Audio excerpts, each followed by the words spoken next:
नमस्कार। विद्या news line में आपका स्वागत है। ब्राह्मण विधायकों के सहभोज से गरमाई उत्तर प्रदेश की सियासत में अब सबकी नजर इस बात पर है कि अगली बैठक कब होगी। क्या उस बैठक में जो तय हुआ था कि हर महीने या हर 2 महीने पर मिला करेंगे और उसी में 5 जनवरी की मीटिंग की तारीख भी तय हुई थी, उसके मुताबिक वो बैठक होगी? क्योंकि पंकज चौधरी जो बीजेपी के अध्यक्ष हैं, उन्होंने सीधे सीधे चेतावनी दे डाली है। उसके बाद जितने भी ब्राह्मण उसमें इकट्ठा हुए थे, एक दो को छोड़ दे तो सभी चुप्पी साध गए, कुछ बोलने को तैयार नहीं थे।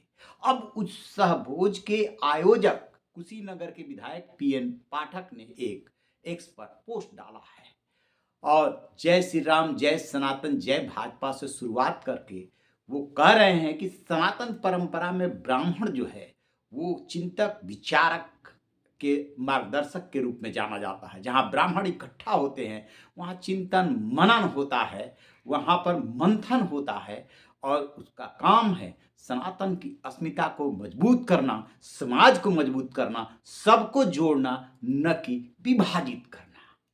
यहीं पर उन्होंने अपनी वाणी को विराम दे दिया है। पत्ते नहीं खोले हैं, नहीं बता रहे हैं कि 5 जनवरी वाली बैठक होगी या नहीं होगी। अब चलते हैं सलबमणि त्रिपाठी को लेकर के जो सोशल मीडिया पर लगातार पोस्ट चल रहे हैं उस पर। उद्यवरिया के विधायक कभी बाबा यानी कि मुख्यमंत्री योगी के नजदीकी हुआ करते थे, उनके मीडिया सलाहकार भी रहे, आज भी नजदीकी माने जाते हैं। और ये बात बहुत तेजी से चली सोशल मीडिया पर उस बैठक के बाद से ही कि अगली बैठक का आयोजन सलबमणि त्रिपाठी को ही करना है। तमाम मीडिया के साथियों ने सलबमणि त्रिपाठी और उनके स्टाफ से संपर्क करने की कोशिश की है। ये कह करके मना कर देते हैं कि उन्हें ऐसी किसी बैठक की जानकारी नहीं है और सलबमणि त्रिपाठी जो है फोन लाइन पे आते नहीं है। ये सिर्फ उन्हीं का हाल नहीं है, बहुत सारे ऐसे विधायक हैं जो अब इस बारे में बात नहीं करना चाहते हैं। तो क्या 5 जनवरी वाली बैठक होने जा रही है या नहीं, ये जानना चाहते हैं, क्योंकि सोशल मीडिया पर पोस्ट की बाढ़ आई है। पीएन पाठक ने जो पोस्ट डाला है उस पर लोग सवाल पूछ रहे हैं कि पहले ये बताइए कि 5 जनवरी को मीटिंग होने जा रही है कि नहीं जा रही है। और उसमें लोग समर्थन भी जता रहे हैं कि आप लोगों ने जो किया उसका हम लोग समर्थन करते हैं, डरने की जरूरत नहीं है। उधर से समाजवादी पार्टी मौके का फायदा उठाते हुए ये राग अलाप रही है कि ब्राह्मणों हमारी तरफ आओ, हम आपको सम्मान देंगे। कितना सम्मान देंगे ये तो सब जानते हैं, देखा है और आगे भी हो सकता है कि जो जुड़े उनको पता चल जाएगा। लेकिन इसी को कहते हैं सियासत। सियासत में क्या होता है, चोटी कांड में क्या हुआ था, अखिलेश यादव अल्टीमेटली जो खड़े हुए नजर आए वो तो यादव के साथ ही नजर आए। यादव पीड़ित था, उसके बाल काटे गए थे, आपने यदि घाव पे मरहम लगाया कोई बात नहीं, लेकिन जो बयानबाजी की थी ब्राह्मणों को लेकर के वो क्या था। अब विधानसभा में प्रतिपक्ष के नेता माता प्रसाद पांडे वो कहते हैं कि यदि ब्राह्मणों को समाजवादी पार्टी में सम्मान नहीं मिलता तो वो विपक्ष के नेता कैसे होते। अब अखिलेश यादव के पास उनसे बुजुर्ग और उनसे सुलझा हुआ नेता था कौन, एक चचा शिवपाल यादव। शिवपाल यादव को भला वो कहाँ ये पद देने वाले थे। तो जब वो संसद में चले गए तो माता प्रसाद पांडे को पोस्ट मिल गया। हम ये नहीं कहते कि समाजवादी पार्टी सम्मान देगी कि नहीं देगी, सवाल ये कि अभी तक का ट्रैक रिकॉर्ड क्या रहा है। जहां आपको दिख रहा है कि यहाँ पे फायदा हो सकता है वहां आप कह रहे हैं आप हमारे पास आओ, लेकिन जो ट्रैक रिकॉर्ड बता रहा है वो तो जब जब ऐसे जातीय संघर्ष की नौबत आई या एक जाति और समाज के लोग आमने सामने आए तब तब आपने अपने ही वोट बैंक का ध्यान रखा। और यही काम बीजेपी करती है, यही काम कांग्रेस करती है, सियासतदान यही करते चले आए हैं। आखिरकार बीजेपी को ये बात क्यों चुभी जब ब्राह्मण एमएलए बैठ करके सहभोज कर रहे हैं, आपस में बात कर रहे हैं। क्या पार्टी के खिलाफ उन्होंने कोई बयानबाजी की थी? नहीं। क्या किसी दूसरे जाति के खिलाफ कोई बयानबाजी की थी? नहीं।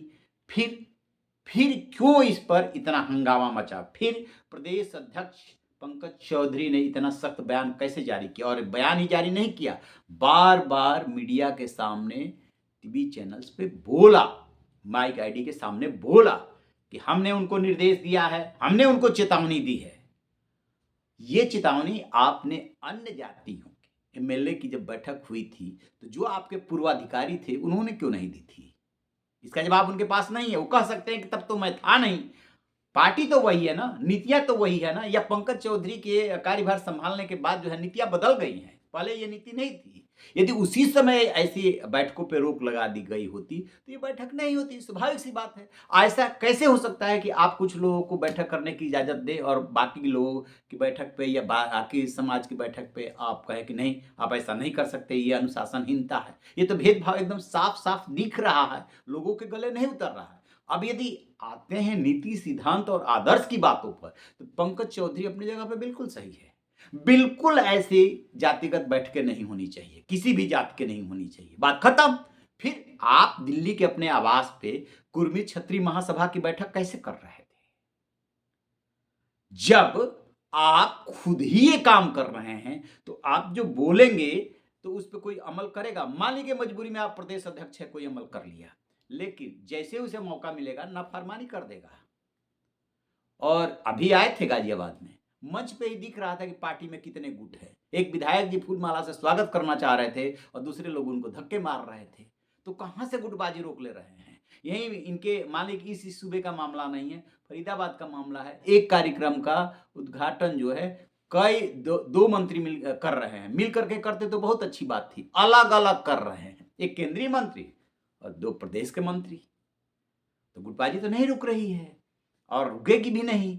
बस बात इतनी सी है कि ब्राह्मण एमएलए की इस बैठक को ऐसे लिया गया जैसे कि जो राजपूत एमएलए की बैठक हुई थी, उसके जवाब में ये की गई है। हो सकता है कि टाइमिंग को लेकर के इन लोगों ने चूक किया हो, लेकिन किसी के घर पे मिल बैठ करके खाना, चाय पीना या अपने दुख दर्द बाँटना, इसमें कहाँ से आ गया कि जो है वो भाजपा की ये नीति नहीं है। भाजपा की कौन-सी नीति है? भाजपा फिर जब वो पूछा जा रहा है सोशल मीडिया पर कि ये समाज की अलग-अलग सम्मेलन हुए, उसमें आप गए थे, आपके बड़े-बड़े नेता गए थे, तो वहाँ पे कैसे जातिगत सम्मेलनों की इजाज़त दी गई? इसका भी जवाब उनके पास नहीं है। दरअसल भाजपा हो, कांग्रेस हो, सपा हो और भी जितने सियासी दल हैं, उनका एकमात्र टारगेट है वोट।